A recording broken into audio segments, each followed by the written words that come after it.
Good morning, You Revealed Live family. This is Tracy Knight, your self-mastery coach. I hope all is well with you today. It is an awesome day here in the ATL.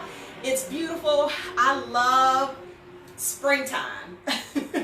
I love spring and I love summer. I love the opportunity to see how life is being rebirthed and to come into the full essence of what it is. So, nature is blooming. Of course, in Atlanta, we have a ton of pollen. So, hey, Natasha, it's good to see you. Of course, in Atlanta, we have a ton of pollen, and hopefully some of this rain is washing it away. But all in all, life is absolutely amazing.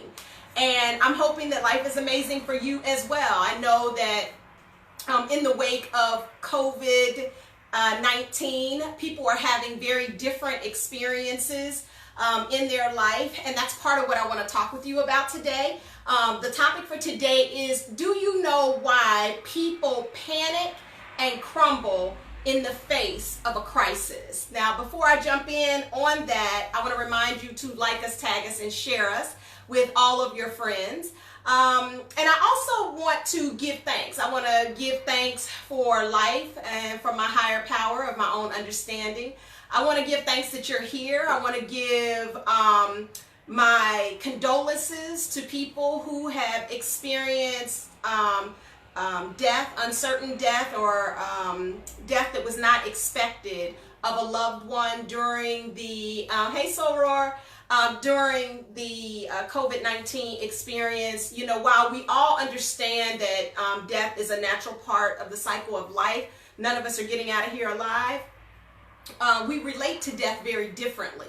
And, even when it's unexpected, it still is our loved one. So, and that can be disappointing and sad. And, I just want to, just acknowledge that. So today's topic is really asking you, and I'd love for you to just post it in the thread right there. Why do you think that people panic and crumble in the face of a crisis?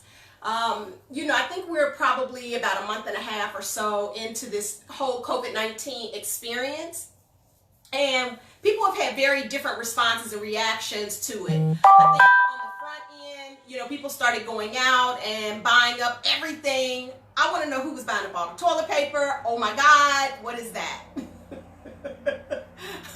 Buying up all cleaning supplies, they're just buying up everything, stocking the refrigerator out of fear. And that is one of the reasons, that's the main reason why people panic. And ultimately, we sometimes see people crumble or their emotions swing from one extreme to the next. Whenever there is a crisis, you'll see people's emotions like swinging from one extreme to the next. Here's the reality of it. Fear is a natural part of the human condition. However, when you allow fear to control you, your life will always be uncertain. It will always be unstable. It will always be shaky. So the question becomes, how do you learn how to manage the fear in life? And how do you deal with uncertainty? And how do you deal with, hey Candace, how do you deal with crisis when it comes? See, what we plan for in life is for life to look like this, because our humanness really wants to have that stability. It wants to know at all times what is going to happen, right? But the reality of it is life looks like this. It didn't look like that. It's all types of things that are happening in all areas of our life. You have about 8 different areas of your life. And depending on where you are in your life cycle, you can have any number of things happen with your finances, with your career, with your intimate partner, with your family and friends, with your health. You can have any number of things. So while we want it to be a nice, smooth transition, that's not the way that life is. So what does that mean? That we have to get into a mode of accepting that change is a natural part of this human condition, and that there is uncertainty is also a natural part of the human condition. So then the question is, well, how do you become comfortable with uncertainty? How do you become comfortable with knowing that at any time time something could shift and change? And the answer to that, I really want to answer over the next 3 shows, but today I want to talk about the 3 dimensions. See, crisis should never take you out of who you are. And in the wake of COVID-19, you're getting a chance to actually see who you are. You're getting a chance to see how you actually respond or react in the face of change. See, and the way you sort of responded and reacted in this is how you would respond and react in most areas of your life. Although there might be some areas where you may feel more solid and stable, but there are other areas that would just be sheer chaotic. And that really depends upon what you put at your center. If you are a person who puts money and career, hey Craig, puts money and career at the center of your life the way that I have previously, then whenever your career or your money is threatened, your whole world begins to crumble, okay? If you have put children or your family or even a significant other as the center of your life, that whenever that changes in any way, you will see that as shaking your foundation. It will shake your core because you have developed an attachment to that thing or to that person. And so what happens is anytime you have anything that's going to move that, shift that, change that, it becomes very uncertain for you. And so what we want to do is get to the place where we don't put any person, anything, any circumstance, any condition, any job, none of that, no material, none of that is at the center of our life. What needs to be at the center of our life are principles, because principles are something that are unshakable. Hey, Jen. Hey, Cindy. Principles are unwavering. And there are a lot of universal principles, but there are about 12 core ones that help to undergird our life. And when you are living a principled life where you are operating from a core, like for example, you begin to practice life in a way that, let me see if I can give you an example so it looks a little clearer for you. The fact that there is up and down. Accepting that there is up and down, there is right and left. In other words, you can't appreciate the up if you don't have down. So once you begin to appreciate that crisis, hey Michael, is a natural part of this, and I wouldn't even deem it as crisis, it's just the change that's happening. That is a principle of life. You can't get around change. It is happening at all times. What is different is how you respond to it. And so if your response to it, hey LaDonis, is to attach to the way you want it to be, the way you need it to be, and the way you're trying to force it to be, you're going to always be in a state of chaos, and it's going to feel unstable to you. So what I'm suggesting to you, as I've said many times before, is to get into this habit of being connected to things but unattached to it, and beginning to really look at what your actions were during this time. Look at what your mindset was at this time, okay? Now, COVID-19, and then I'm going to close this out. COVID-19 was actually a test. It was really a test to be able to help each of us to see what are our priorities in life. Many of us have had priorities, meaning we've put things at the center of our life, things like material, money, job, the relationship, the this, the that. It's all the stuff that's outside of us, okay? And now what you've gotten a chance to do is to sit at home with those very same people that you put at the center of your life, to really see what the relationship is. For some people, they never put themselves at the center of their life. But now you're getting a chance to sit at home and become face to face with the very person that you've been running from. So it's helping you to really see. The test always helps you to see how you are really showing up in your life. See, if you don't have a test, you don't have anything to measure yourself against. So when you look at how you really manage and navigate this life, you get to decide if that works for you or if it doesn't work for you. I love the fact that people's kids are home with them because they get a chance to see the type of children that they are rearing. Are they creating children that are loving and joyful and have discipline about them, or are they rearing something else, you know? And so you get an opportunity without judgment, with love for yourself, to begin to make shifts in your life. Because if you don't have a test that shows you how you actually perform, how are you ever going to know what to improve upon? You won't. So the COVID experience, you got to begin to look at it like an opportunity for you to see how you are. For example, death, fear about your health. Were you in a state of perpetual fear about your health? Well, the question becomes, if you were in fear about your health, have you been taking care of your health? What do your health care practices look like when COVID doesn't exist? What do your health practices really look like?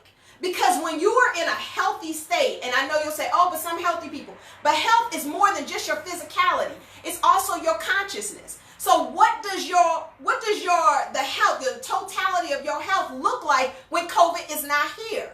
When there's nothing that should shake you to your core to the point where you crumble.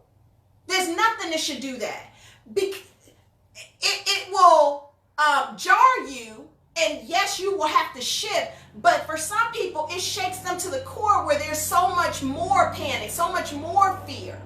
And so what we want to do is to begin to create a lifestyle of, one, being connected to people but unattached, being connected to our career but unattached to it. In other words, we want to be so connected that we appreciate it and we always put forth 100% with whatever we're doing, but we're unattached to whether or not it goes away or things shift, and including our jobs. I mean, I've been affected just like everybody else from a financial standpoint, but what I know for sure is that I'm put here for a purpose. So if this contract leaves, if this client leaves, it is making way for something else to come in. For some people, as their jobs are leaving, which some people didn't even like their job from the get-go, they become panicked because they don't know whether or not they can find or create something else. And I'm here to tell you, of course you can create something else. You have the talents, you have the skills, you have the ability. What you may be lacking is courage. Hey, Torio. What you may be lacking in is discipline. What you may be lacking in is resilience, the wherewithal to pick yourself back up and go at it, to keep going at it. For some people, they've always wanted to maybe start a business or to move to a different type of role. So this gives us an opportunity to do that. It may not be ideal, but I will tell you one thing, change typically is never an ideal time, ever. Hey, Cassandra, it's never really an ideal time. And so that's why the change typically comes very swiftly, to cause you to have to respond or react in a way. If you're reacting, it's out of panic. If you are responding, you begin to get centered and to know, okay, what is the next right thing, the next most effective thing for me to do in this situation? And then being clear, having clarity of mind and discipline, then you can go and begin to proceed. So all I'm trying to say here as I begin to close this out is that experiences like the COVID-19 has given us an opportunity to really come face to face with who we are, to see where we need to be more disciplined, where we need to connect with more people. For some of us, you've been at home alone and maybe panicked now. That's why I think so many people are protesting, because they want to get back to their life. Well, my life has not stopped living. I don't need for anybody to tell me about getting back to my life, because I'm still proceeding every single day, creating connections with people. I find new ways to create connections, so it doesn't have to look the way it's always looked for me to feel fulfilled, for me to feel connected, for me to feel prosperous.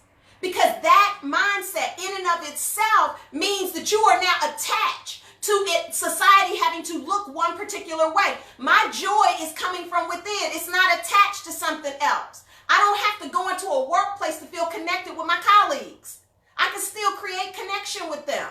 And I was saying to some of my mentees that are in college and some are graduating, and yes, it is disappointing that the graduation is not going to look the way you thought it was going to look, but that doesn't mean that you can't have a beautiful graduation.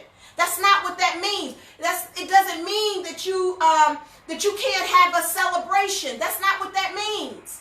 And so, hey Shatoya, so it really gives us an opportunity to just see how attached we are with the way that we believe the society needs to look. One of the most beautiful things I saw last week, I went out for a run, is I saw an African American male and his significant other, who was an African American female, and I'm using their ethnicity for a reason. They were literally, and it's in the hood, it was in the hood, on skates, skating down the sidewalk. I was like, yes. And the reason I'm pointing out African American, hood, etc., is because sometimes as African Americans, we've not done things as a couple. We have things that are just pleasurable, things that are simple. When was the last time you saw somebody skating down the sidewalk that was African American? I haven't seen it in a long time. There was a period in the 80s where we used to go to the skating rink all the time. I haven't seen that. I saw them spending time together. That's what matters. You know, I saw them getting in their health, spending time together, and enjoying themselves. That's what I saw. And so that's beautiful. And allowing our children, I'm seeing more and more children out on the sidewalks drawing chalk drawings. You know, these are the simple things in life that create the joy that we're really all longing for. We're not longing for all that stuff out there. We're really longing for something that you can tap into inside. So on the next 2 or 3 shows, I'm going to be talking about other ways to create the lifestyle. There are 3 paradigms that we need to focus on. One is your physical health. It's your physical well-being. And I mean that in totality, okay? Because if you don't have this vessel right here, you don't have a life to really be pursuing. Okay, so you have to take care of this vessel, okay? This is your temple, literally. Number 2 is your lifestyle habits. What are the habits that you have, not just in terms of your eating, although eating and that type of stuff is a part of it, but what are your lifestyle habits? Because your lifestyle habits are going to create the life. Anything that you create as a habit is creating your life. That creates your destiny. Anything that you practice, whether it's a healthy habit or an unhealthy habit, that becomes your life. So we need to talk about the lifestyle that you're creating. And then the third thing we need to talk about is our consciousness. And consciousness creates. So whatever your conscious mind, your consciousness and subconscious mind is creating, that creates the totality of your life. And that includes your circle of influence. Who do you have close up on you that is influencing you, that's influencing the way that you think, the way that you are being? Because if your life oftentimes is the sheer mirror representation of the 5 people that you're around most of the time. Listen, hey Kelly, listen to their words. Listen to how they think and process things. Look at their behavior. Look at how they behave, because there you will see yourself. And so if that is not the type of life that you want, change it. That's it. That's it. And this is how we reveal ourselves to ourselves. Thank God for a COVID-19 that is creating this opportunity for us to take back, transform, and win at our own life. This is Tracy Knight, your self-mastery coach. I'll be back again with you next week.